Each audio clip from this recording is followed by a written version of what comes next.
This is a panel session about the most promising intervention strategies in aging. By intervention strategies, we don't mean intervention, but intervention. Because those, I have them already.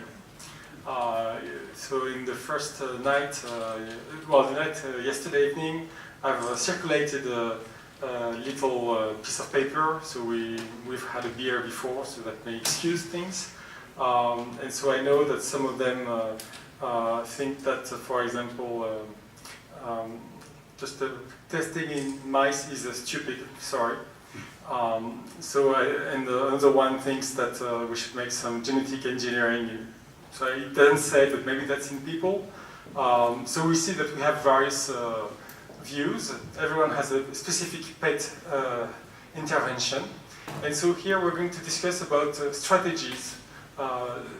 And so the question I would like to ask first is when you have a strategy, so a strategy for interventions, the question to ask is what for?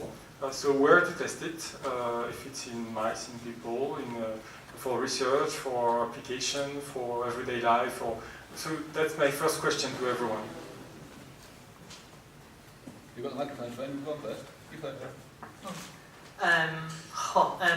I will say we have, you told me, especially the industry, the insurance industry has large databases where they keep track of people and what factors they have. I don't know in what detail those databases are, but we should have studies where we look at the use of drugs, the use of ideally we will have large studies across the population where we look at the use of drugs. We might want to take some blood samples, do some things like that, and then look for factors. So that's one way to go for it. Another way is, of course, the mice and other animal research. Personally, I think using C. elegans and Drosophila really has shown its limitations, and I'm more in favor of some of the more rodent models. And also some of the more new models, such as naked mole rat, for example, to use, although their long lifespan doesn't really allow very easy intervention studies to be done on them. Well, I kind of agree with Sven. I'm a big fan of in silico computer-assisted models, where we would be able to model human response to a variety of drugs, because right now there are huge databases available on both genomic, transcriptomic, metabolomic, proteomic level, so all the omics data is out there. It's like Swiss cheese still, so there are lots of gaps. For example, there's more gene expression data, there is much less metabolomic or genetic data. But there is enough data available for humans to be able to tap into that data and find if we can mine some interventions from this data. So that's what we're kind of trying to do. But really what we need to do in order to have interventions is really this solid set of biomarkers of aging. Well, something that we can measure in healthy patients and something that we can provide to large pharma in order to create business models around some of their products. So they would be able to test their products in healthy patients, see if their products change a set of biomarkers, and if they do, they would be able to address some of the regulators and get those products on the market as prevention. Okay, I will just make the question slightly precise to resume and evolve. So from Sven, I hear statistics. The statistics in humans and in mice might be exactly this. From you, I see more personalized statistics.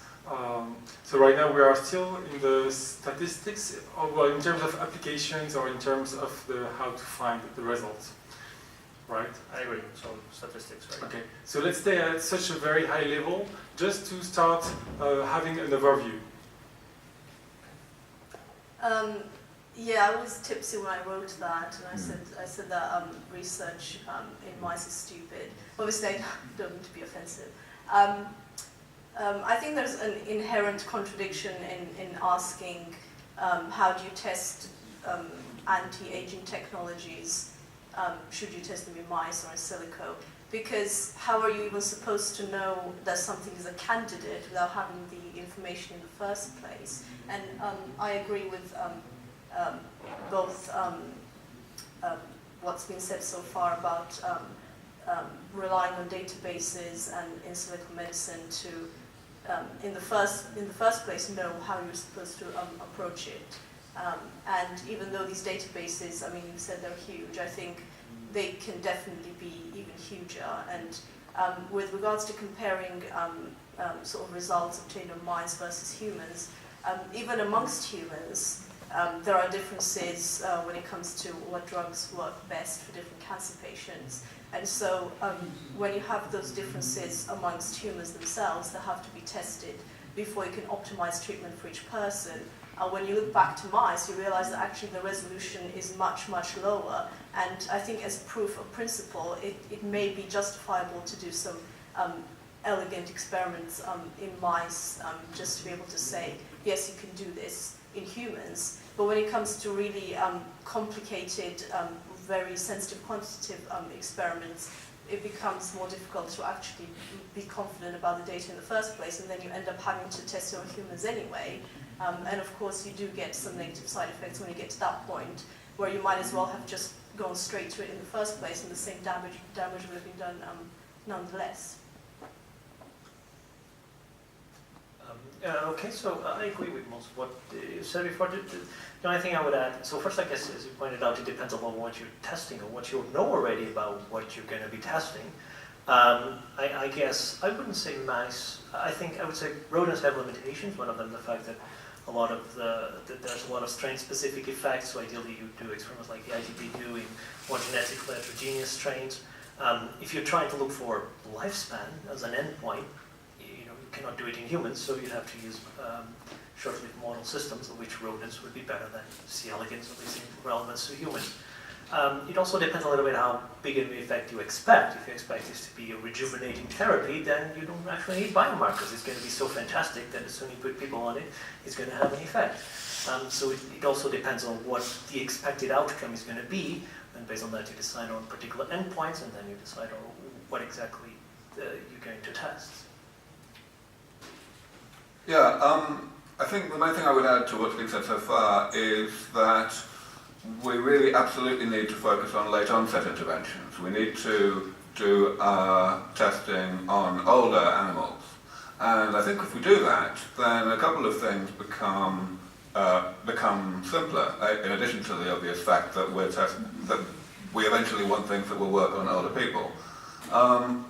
First thing is that the personalized aspect becomes less, and the reason it becomes less is the second one, which is that the therapies that one will be testing will typically be rejuvenation therapies. They will be ones which actually restore some aspect of the physiology of the animal to a more useful state. And that in turn means that one doesn't necessarily need even to look at lifespan. One can look at the relevant aspect of the physiology, whether it's immune function or grip strength or whatever it might be. I would say the standard mouse models, I agree with what was said about not using an inbred strain, but the well-studied mouse models are still, it seems to me, the place in which most of the actual productive legwork is going to be done for the next few years at least.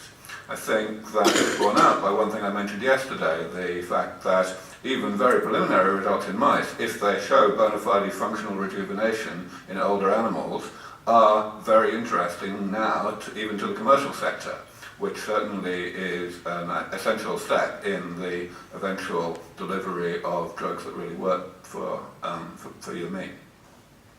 Okay, so just to resume, we've seen that there are many ways we can go from what we know or what we believe we know. We can have statistics in humans, in mice.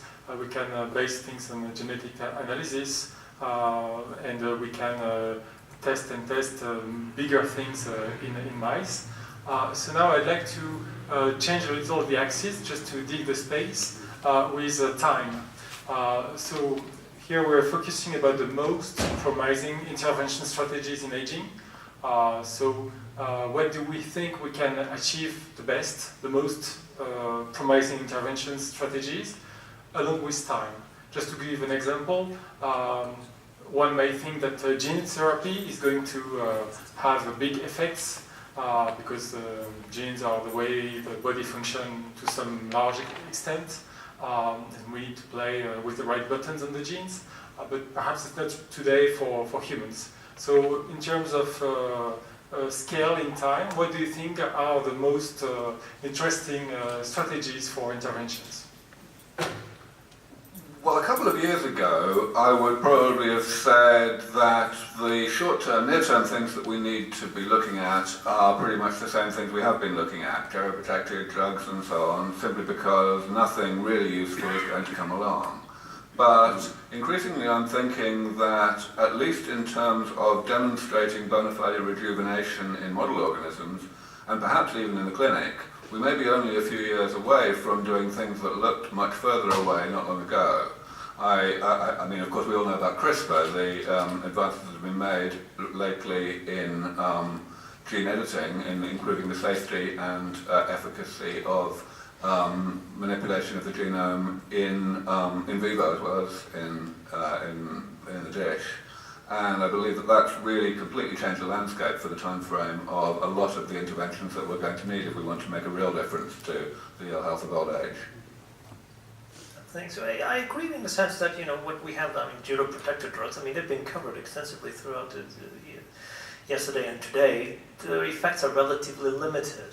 Metformin is like 5.8%, even rapamycin like 14% increase in life in mice, which God knows how much it's going to be in humans. So sure, they can have applications, but they're going to be fairly limited. I guess it also depends how ambitious you want to be. I think you're fairly ambitious, aren't you, in that sense? But I personally think that the field should be more ambitious than that. And in that sense, you have to think about really manipulating genes. Now, gene therapy has been fairly disappointing thus far. CRISPR, I guess it's emerging technology. Fingers crossed it's going to work. But again, there's still a lot of work to do in implementing those technologies for human therapies. So hopefully, my hope at least is that the field more ambitious and more striking interventions are developed based on these emerging technologies. Yeah, I think CRISPR-Cas is really, really interesting, and you're essentially permanently replacing a bit of your genome that can be passed down indefinitely, and that's as direct a form of editing the information upon which your body is based on as it gets. And I think that ties in really well with the information technology that is required to manage that sort of technique in the first place. But I still think there's far more information that is required, even about the genome itself, before that can be implemented well. And I think once that information is gathered en masse, then that will become much easier. I also think that connecting that to existing computer interfaces that can make it easier, in the sense that instead of having to sort of inject something into your body or somehow force it into your cells, if you have a communication interface with your body, then that can be controlled remotely, and I think that can make the whole difference. I agree with the previous speakers that gene therapy probably has the highest promise at the moment, but I think the roadmap for intervention is very plastic, and we're going to see a lot of areas converging and resulting in additional years of lifespan. And I'm not only talking about geroprotectors or gene therapy or regenerative medicine, but also self-driving cars and minimizing risk. So advances in information technology, advances in diagnostics, advances in monitoring and prevention of the disease. That's going to help us live longer and achieve, and live to the point where we would be able to intervene and intelligently into our systems. But what's interesting is that I believe that some of the geroprotectors are already available today, and we just need to repurpose some of the already available drugs. There are tens of thousands of them. Some of them went through clinical trials. We just need to retest them, maybe first in silico and later in vivo, for their efficacy in terms of extending lifespan and suppressing the age-related processes, pathological age-related processes, and perhaps repairing some of the damage. And one of the very interesting outcomes of the event last week in Basel was that Novartis took one of their aging drugs, well, that's potential geroprotectors, everolimus, it's a Rapalog, into clinical trials, well, not clinical trials, it's internal clinical trials, where they're administering Rapalogs, everolimus, to patients as a vaccine potentiating agent. So essentially giving elderly people everolimus for several weeks before inoculating them with a vaccine. So, and that's one of the strategies for getting a geroprotector on the market. So hopefully we'll see some results from that study, and that's a very ambitious study. And hopefully that will give us a little bit more data about how some of the geroprotectors work and how to get them on the market. So again, promises with gene therapy, but currently I think we should also explore what's available right now, because I wouldn't put a gene in myself before I get it tested on other humans at least, and that would take a long time. So the previous speakers are almost all mentioning the CRISPR system to permanently change a piece of DNA in us. And the problem that I haven't heard any of you raise is essentially when it is not for a very specific disease, how are you all even going to get this done, or have clinical trials or any other thing going on in humans? You know, it is regulatory very difficult to do. To get approval for such a study will be really difficult. So that's a real limitation that is probably going to hold back this technology a little bit. I don't think it is. So this comes back to something else I said yesterday. The medical industry find ways to get things approved when they think they can make money out of them. If something needs to be for a specific disease in order to get into a clinical trial or to get approved, then it will be declared to be for a specific disease, whatever disease happens to fit the therapy best, even if the overall intention is actually something more general. Well, I hope it works out, but you know, it's not easy to have something declared a disease. I mean, there has been, you know... No, you don't do that. You just say that the therapy is for the thing that's already been declared a disease. And none of label use, right? Yeah. If that works, if it works, we will see. We will see. But probably, I guess there is the option more of developing things like cross-link breakers, like specific therapies that deal with certain types of drugs. The Science Foundation has, for example, these devices, if you can call it like that, where you basically can remove senescent cells from the blood using magnetic beads, which is obviously easier as you are not intervening in the genome or anything that has potentially lasting effects. So that's probably going to be things that you can much quicker and easier bring into applications or tests. So if I want to challenge things a little, so do you have a view so I'll ask 3 questions to everyone that will be easier. So perhaps give a date of when we would have a genetic intervention performed in humans that is really for longevity, and what intervention that would be. That's the first question, so very specific, and of course I'm sure you will argue. And the second question will be so I'm going back to the PET results. The PET drug that you would imagine soon, what would it be? So this is no need of date, that's soon.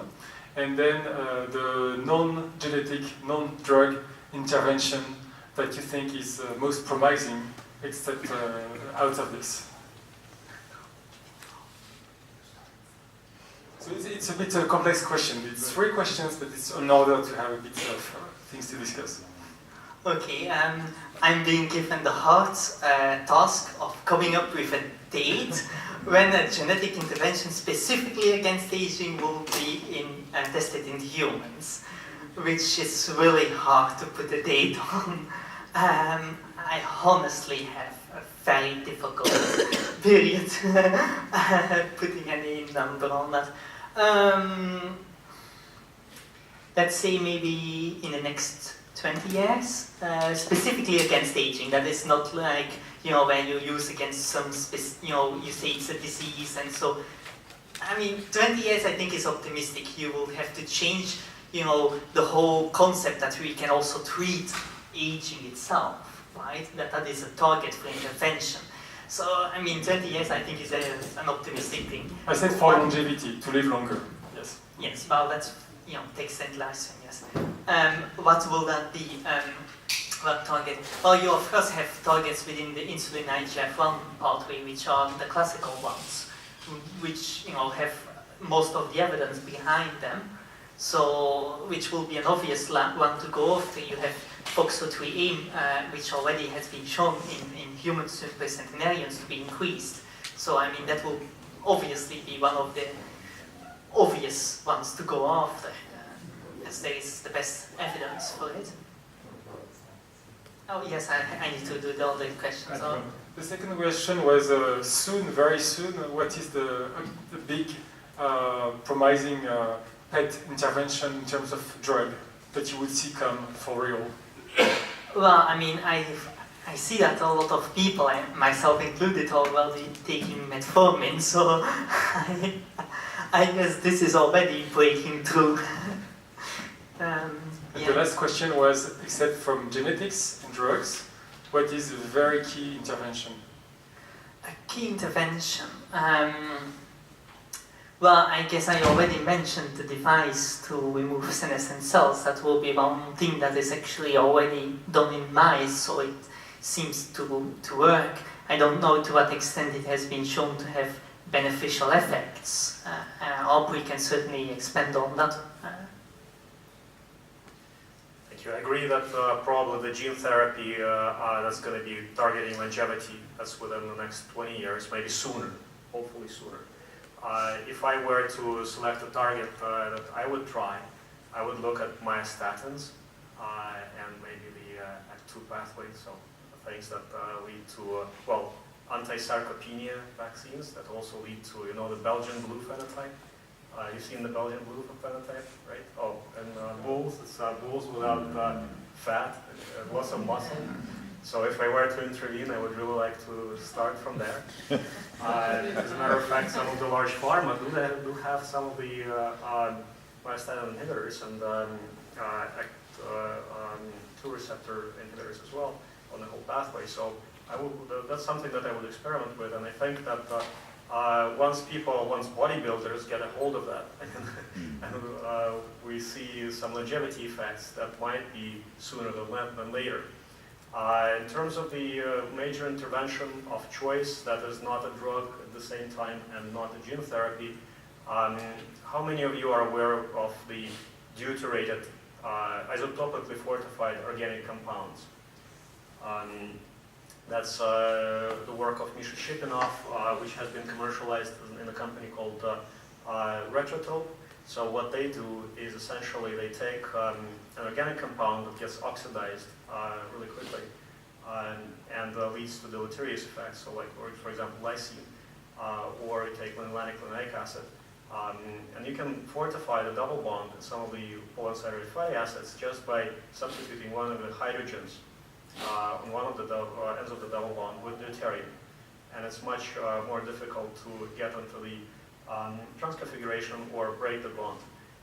And that prolongs the life of, quote unquote, prolongs the life of cellular membrane. So it extends the time the membrane remains permeable. And some of those drugs are already being tested in Friedreich's ataxia patients, and in mouse models they're tested in Parkinson's patients. And if that drug would have been available in the markets, I'm talking about the polyunsaturated fatty acid fortified with deuterium, just one isotopic substitution, I would be taking it right now. And I think there is a lot of promise in those drugs. I know there is a lot of skepticism in the area, in the field, but large pharma is interested. They just got a very large amount of funding, and I've seen the results in animals. And by the way, I have a conflict of interest. I was an early investor in this company. But I invested just because I believe the technology, and if it would have been available, I would be taking it right now. So I think that would be a killer intervention.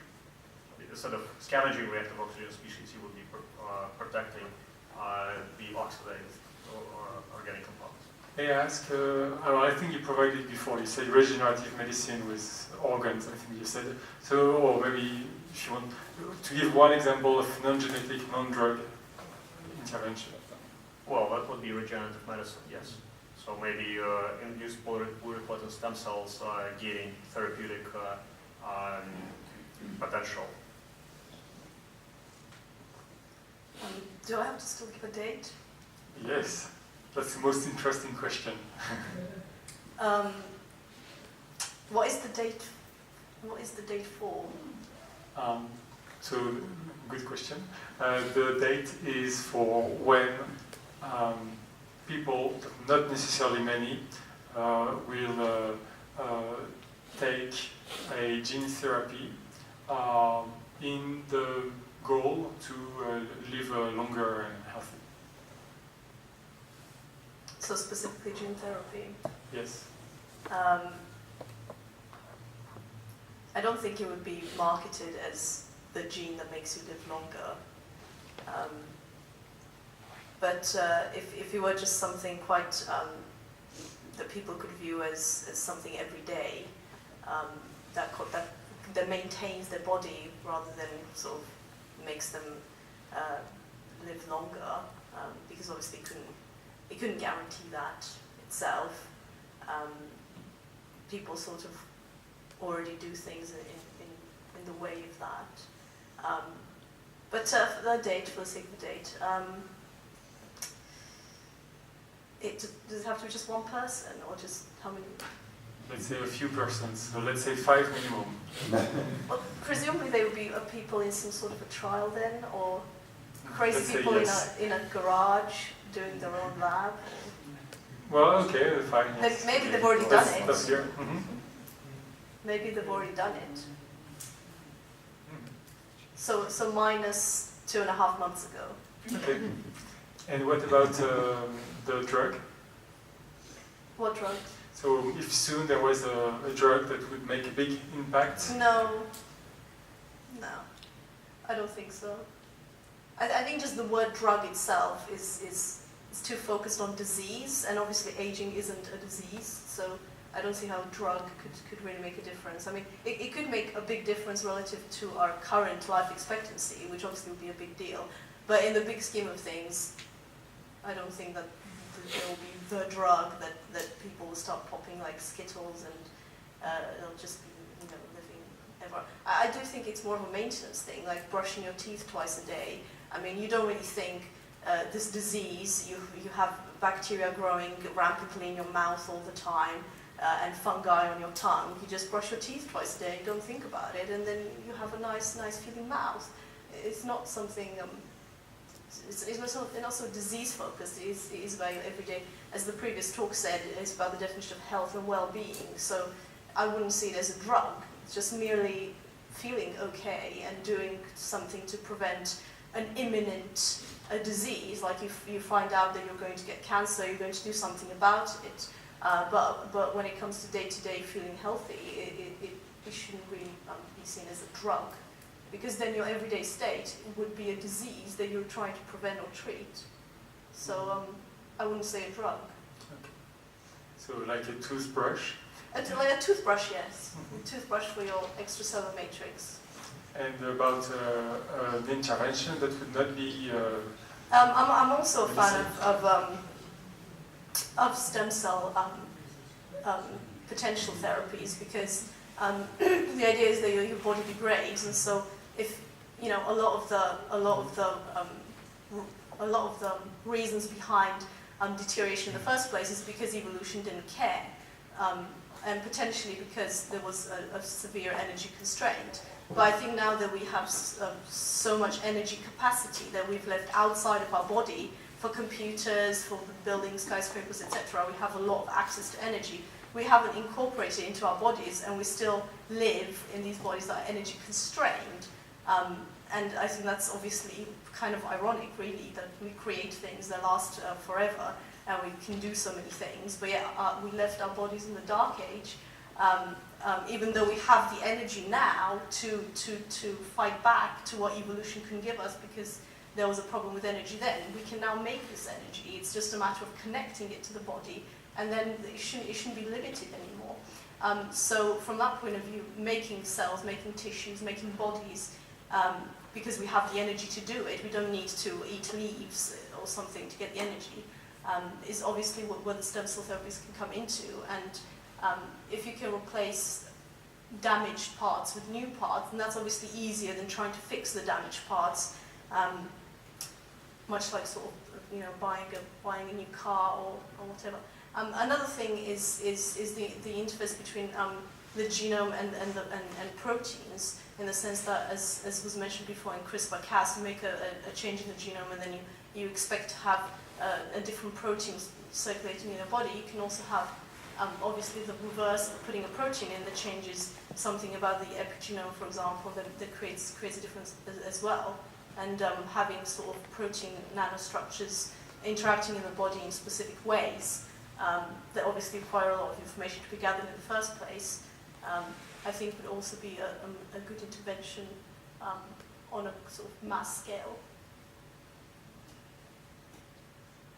So let me see if I remember all the questions. So the first one was the time, right? So when are we going to have a gene therapy intervention to extend lifespan? So regulatory factors aside, as you mentioned, it could be done in someone's garage. I don't think it would be that long. 10 years maybe? 15 years? That would be my guess, but obviously it's guesswork. Which gene to target? There's a few genes that have been mentioned, IGF growth hormone pathway associated with aging, some genes associated with longevity.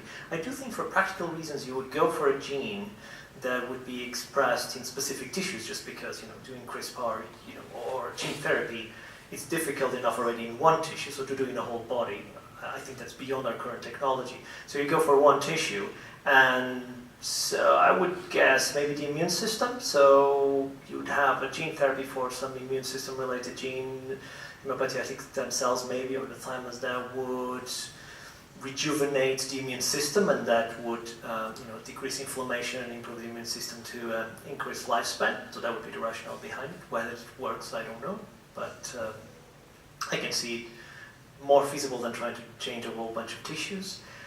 What was the other question? Drugs. As I mentioned, most drugs have limited effects now. I don't really know which one. I personally would not take a drug to extend my lifespan. I think a number of people have made this point that there's no replacement for healthy lifestyle. So unless there was very, very strong evidence, I wouldn't take a drug, and I don't see any of the current drugs that we hear about to have enough evidence for that. And last one was no drugs and no gene therapy. Again, it depends on how much you want to achieve. I guess right now, and this has been mentioned in the conference already, you can just exercise. That's contributes to healthy aging and probably slightly extends lifespan, although the effects are going to be modest. If you're talking about regenerative medicine, sure, that could have the potential is much greater. But we don't really have therapies at the moment to test, but hopefully we will have down the line. I think that's it. Was there any other question? No, thank you. Yes, it's useful being last for a question like this.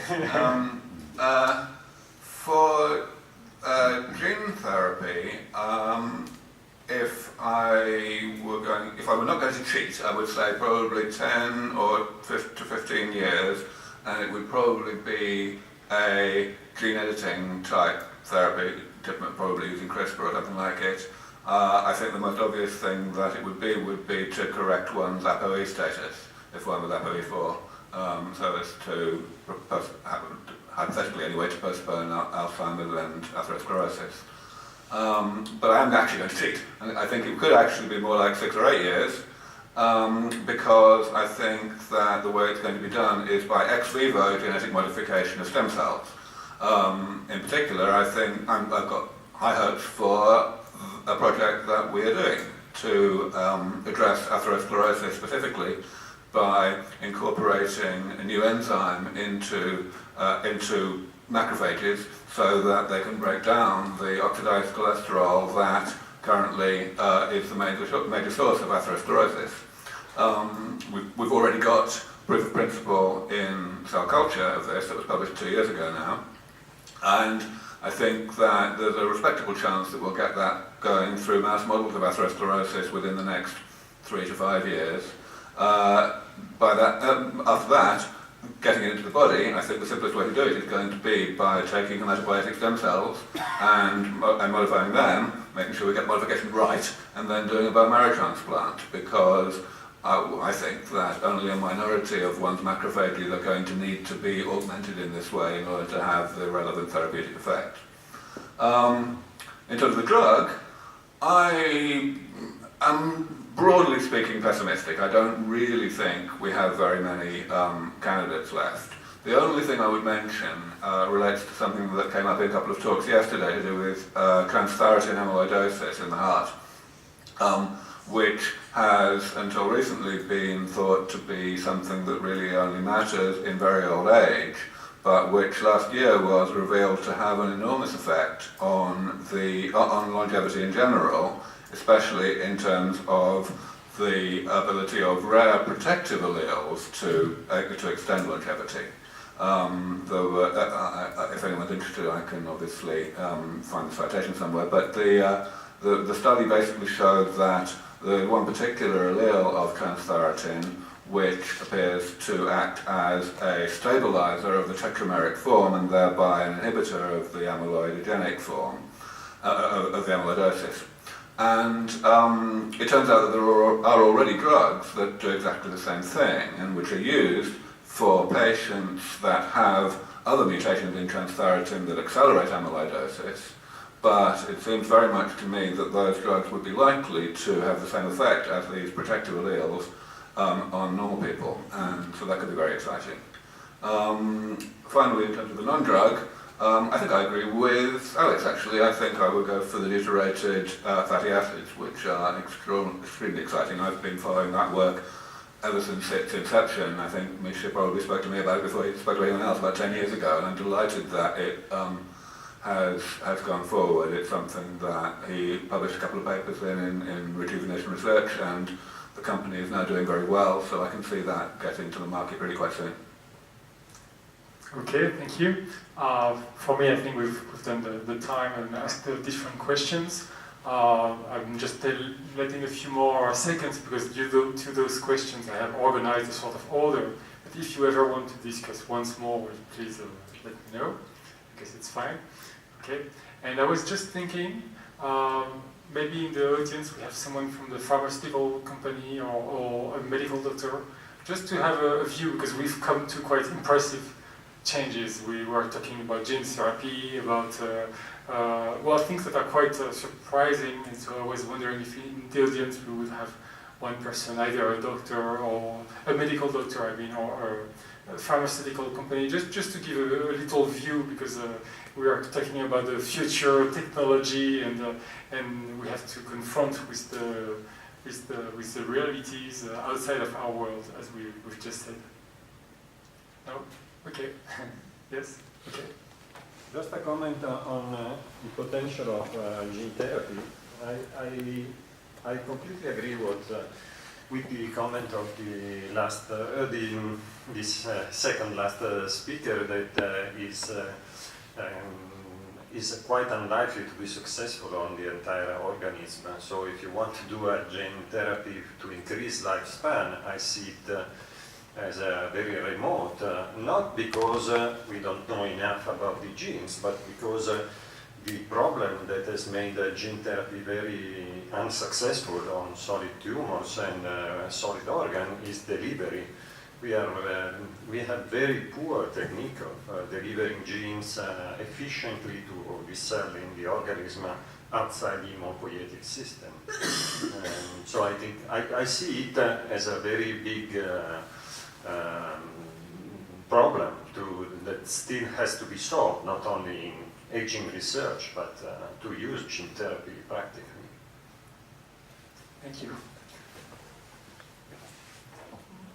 I think, in fact, I think we were to finish at 5. That's why I was stopping. But maybe we have time for a few questions, I guess, if we want. I want to ask you. Can I ask a very precise question to the panel? And you just have to give a short answer to that. No explanation needed for that. If I can help you maintain one organ in your body for as long as you want, which one will be your choice? Remember, rest of the body will still be aging. Give me your 5 choices of maybe same organ, I don't know. So, I'll brief. Yeah, no, I don't have an answer. There's no point in having one organ I'm working. forcing you to give, please. There's no point. What would be the point of having only one organ working? It's bad. Okay, so he doesn't want to commit on it. I go with the Jaws brain. and brain. Yes. Well, seeing as the brain goes last, I don't go for the brain. The skin is the biggest organ, but then that's superficial. So can I say my circulatory system? Does that count? Okay, because I'm saving time also. We'll think about that later on. Why he? What about you, Alex? I would go for the brain. Sorry, can you say the question? One organ which I can definitely guarantee for you to be maintained fully functional, non-aging forever, or as long as you want to live. But one organ. But rest of the body I cannot do anything about at the moment. The brain. Huh? The brain as well. Well, let's then think about it after when we have time.